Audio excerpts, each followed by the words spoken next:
Good morning, children. Sai Ram. I again welcome you all to the online class of economics. Children, today I am going to start our next chapter, that is chapter number 6, and the name of our chapter is banking. So, in the previous video, we have finished up our chapter number 5, that was money and money supply in an economy. So, in that chapter, we have learned first the definition of money, thereafter what is barter system and what are the limitations we are facing in exchanging one goods with another goods. We have also learned the money supply in an economy, the measurement of money supply. We have 4 measurement of money supply in an economy, that is M1, M2, M3 and M4. So we have learned up all the concepts of money supply in an economy. Now just to take ahead of our second unit, I am going to start our next chapter today, that is chapter number 6, banking. And the topic what we are covering today is money creation by the commercial banks, the central bank, that is meaning and function, thereafter control of money supply by the central bank, that is RBI in India. So these are the few topics what we are covering up today. So I am going to start with my first topic, introduction of commercial bank. Now children, let us learn first what is commercial bank. Commercial bank is the primary unit of all the Indian banking system. Like other businesses, commercial bank also aim to earn profit, and for this they offers a variety of services to its customer. So in the previous chapter we have noted that commercial bank are an important sources of money supply in an economy. Unlike central bank, commercial bank do not have the authority of issuing currency. They cannot issue any notes, any paper notes or coins, yet they are the suppliers of the money, as they create money by the way of demand deposits. So in this chapter we are going to learn how the commercial bank can create the money creation in an economy. So children, what is commercial bank? A commercial bank is a financial institutions which performs the functions of accepting deposits from the public and granting loans and making investment for the purpose of earning profits. For example, the State Bank of India, the Punjab National Bank, all those banks who are performing the functions of accepting deposits and also granting loans for the purpose of earning profits will be considered as the commercial banks. So they charge high rate of interest from the borrowers but pay much less rate of interest to their depositors, with the result that the difference between the two rates of interest becomes the main sources of profit of the banks. Now children, let us learn the functions of commercial banks. What are the functions of the commercial banks? So children, the functions of the commercial bank can be broadly categorized into the two categories. The first is your primary functions and the second is the secondary functions. So as I just explained you, in primary functions the commercial banks can perform the two most important functions. The first is accepting deposits and second is granting loans.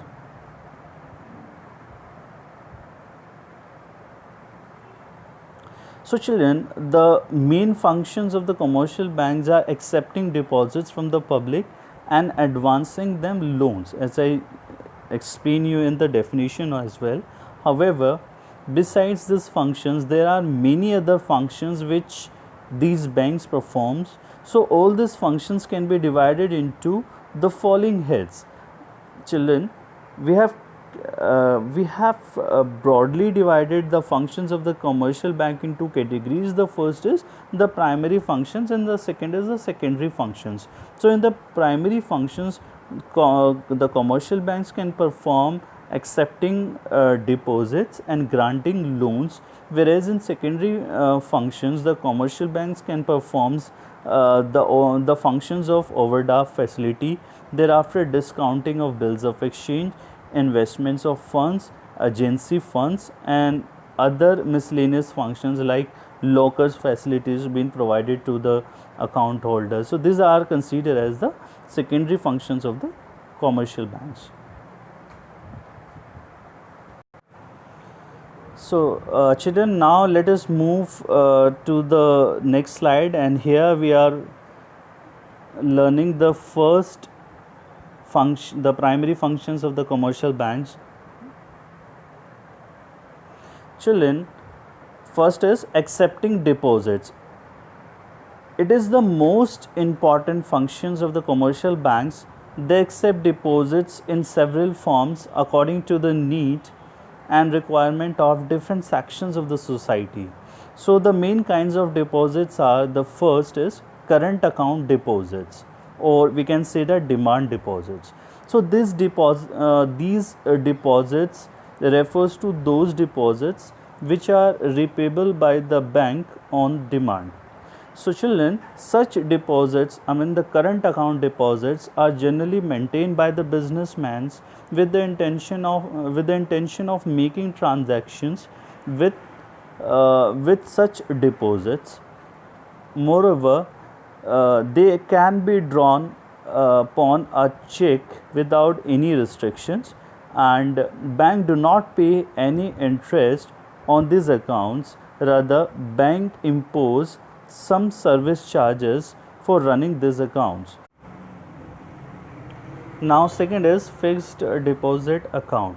So children, fixed deposit refers to those deposits in which the amount is deposited with the bank for a fixed period of time, and such deposits do not enjoy any checkable facilities, and these deposits carry a high rate of interest.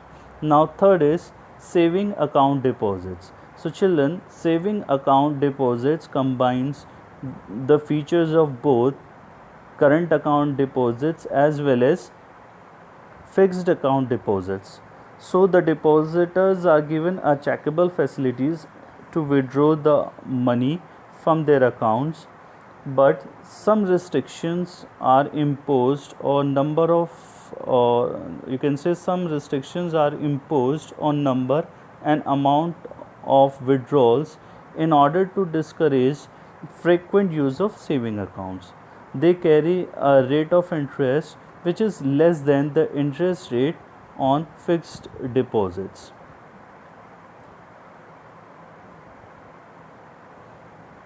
Now the second important functions in primary functions is granting loans, or you can say advancing loans.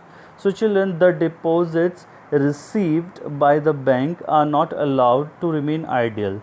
So after keeping a certain fraction of reserves, the balance is given to the needy person, the borrowers, and interest is charged from them, which is the main sources of earning of these banks. Different types of different types of loan and advances made by the commercial banks are, first is children, cash credit. So children, cash credit refers to a loan given to the borrower against his current assets like shares, stock, and bonds. A credit limit is sanctioned and the amount is credited in his accounts. The borrower may withdraw any amount with this credit limit, and interest is charged on the amount actually withdrawn. So second is this is the first way of advancing loan to the borrower, and the second is children, demand deposits. In demand deposits refers to those loans which can be recalled by the bank on demand. So the entire sum of demand loan is credited to the account of the borrower, and interest is charged on the amount actually withdrawn. Now, third is the short-term loans. I mean, they are given a personal loan against some collateral securities, and money is credited to to the account of the borrower, and borrower can withdraw the amount from his account, and interest is charged and on the entire sum of loan amount. So these are the various advances which is given by the commercial bank in the form of loan or advances. Now children, let us move to the next topic.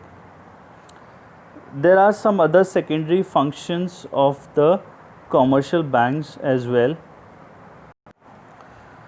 So children, let us learn the secondary functions of the commercial bank.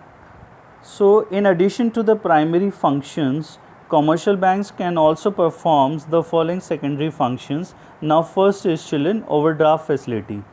It refers to a facility in which a customer is allowed to overdraw his current account up to an agreed limit. The facility is generally given to a respected and reasonable or reliable customers for a short period of time, and customer has to pay interest to the bank on the amount overdrawn by them. Now second is children, discounting bill of exchange. So it refers discounting bill of exchange. So it refers to a facility in which the holder of the bill of exchange can get the bill discounted by the bank before the maturity date. So after deducting the commissions, bank pay the balance to the holder, and on the maturity date, bank gets the payment from the party which had accepted the bill. And along with, there are many secondary functions of the commercial banks, as I just said: purchase and sale of foreign exchange, collection and payment of various vouchers, transfers of fund, lockers facility. All this are the secondary functions of the commercial banks. Now children, let us learn to the next topic. So children, now let us learn the process of money creation. Children, it is one of the most important activities of the commercial bank. Through the process of money creation, commercial banks are able to create credit which is far excess of the initial deposits. So the process of money creation can be better understood by assuming two assumptions. Now first assumption we have to take: the entire commercial banking system is one unit and is termed as one bank, and all the transactions are routed through the bank only. I mean, all the receipts and payments in the economy are made through the bank only. That is, all payments are made through the check only, and all the receipts are deposited in the bank. Now the children, the deposit held by the banks are used for giving loans. However, bank cannot use the whole of deposits as lending. It is legally compulsory for the bank to keep a certain proportion or a minimum fraction of their deposits as reserve. So this fraction is called as legal reserve ratio, LRR, and is fixed by the central bank, that is RBI in India. Therefore, banks do not keep 100% reserves against their deposits. They keep reserves only to an extent as indicated by the central bank. So children, let us take one illustration by which we can better understood this process of money creation. Suppose a man say X deposits rupees 2000 with a bank, and the legal reserve ratio, that is LRR, is 10%, which means that bank has to keep only the minimum required rupees 200 as cash reserves with the RBI, and bank are free to lend rupees 18,000 to the borrower in a form of loan. So children, it means that banks are required to keep rupees 200 as a cash reserve with the RBI and are free to lend rupees 1800. Suppose they lend 1800 to any borrower. As we have taken as assumptions that bank do not lend this money by giving the amount in cash, rather they open the accounts in the name of borrower, which are free to withdraw the amount whenever they like. Suppose now borrower withdraw the entire amount of rupees 1800 for making payments. As we all know that all the transactions are routed through the bank only, it means the money spent by the borrower come back into the bank in the form of deposits accounts of those who have received this payment. It will increase the demand deposits of the bank by rupees 1800. Now children, with this new deposits of 1800, bank kept 20% as 10% as cash reserves and are free to lend rupees 1620. You just see here I have made one illustration for you to better understood. So here children, just see, this is the process of money creation by the commercial banks. The initial deposits with the bank is rupees 2000 and the LRR and the rate of LRR is 10%, and the loan which is being offered by the bank to the borrower is 1800 in an initial deposits. Now as I just said, borrower withdraw the entire amount of rupees 1800 for making payments. As in the first round, all the transactions are routed through the bank only. The money spent by the borrowers come back into the bank accounts of those who have received this payment. So it will increase the demand deposits of the bank by rupees 1800. Now in the first round, with new deposits of rupees 1800, bank keeps 10% again as cash reserve and lend, that is rupees 180, and lend rupees 1620 as a loan to any other borrower. Now that borrower use this loan amount for making payments, which again come back to the bank in the form of which again come back into the accounts of those who actually received these payments. Now this time bank deposits rises by 1620. Now in the second round again, this 1620 itself becomes the new deposits, and again the commercial banks are required to keep 10% of this initial deposit, that is 1620 of 10%, that is 162 rupees as a cash reserve with the RBI, and remaining 1458 rupees they are free to lend to any other borrower. Now again those who have taken this money have taken just because of making payment to any other person. So whomsoever has received this payment will again come back into the account of those who actually received the payment. So in the third round, this 1458 rupees itself becomes the fresh new initial deposits to the commercial banks, which is being deposited in the form of amount received by the person. Now again this 10% of this amount has to be kept by the commercial bank, and in the same way the remaining rupees 1313 rupees are free to offer as a loan to any other borrower. So this process can continue up to a limit.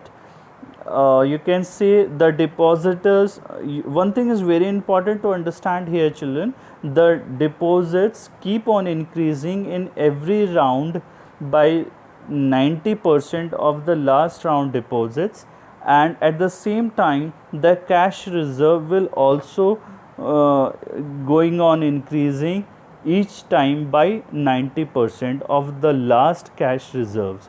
So this deposit creation comes to an end when total cash reserves becomes equal to the initial deposits. Here you just see the total cash reserve, I mean LLR, when it becomes with the initial deposits, then only this process will be over. So as seen in the table children, banks are able to create total deposits of rupees 20,000 with the initial deposits of rupees 2,000. It means total deposits becomes 10 times of the initial deposits, and 10 times is the you can say 10 times is nothing but this is the value of the money multiplier. Now children, one thing is very important to understand here. What is the money multiplier? Money multiplier refers to the process of creation of credit by the commercial banks, and the formula to find out money multiplier is equals to 1 upon LRR. Now here LRR is 10%. When you keep this into this formula, you get 1 upon 10%, and to remove this 10% you have to multiply with 100 in the numerator. So it becomes 100 divided by 10. So the money multiplier comes is 10 times. So that is why the money creation is created by the commercial banks 10 times of its initial deposits. So children, so far we have studied first the definition of the commercial bank and the functions of the commercial bank, what is primary functions as well as the secondary functions, and at last we have learned the process of money creation by the commercial banks. I must say it is one of the most important activities of the commercial banks, and it is very important concept from the exam point of view, because if you see the exam questions pattern, then this questions is obviously repeating in the board examinations. So that's all for today. Have a nice day, and in the next video we will learn the further concepts, the further topics, that is central bank, the meaning and the functions, and the controller of money supply and credit. Thank you so much for watching. Have a nice day. Thank you. Sai Ram.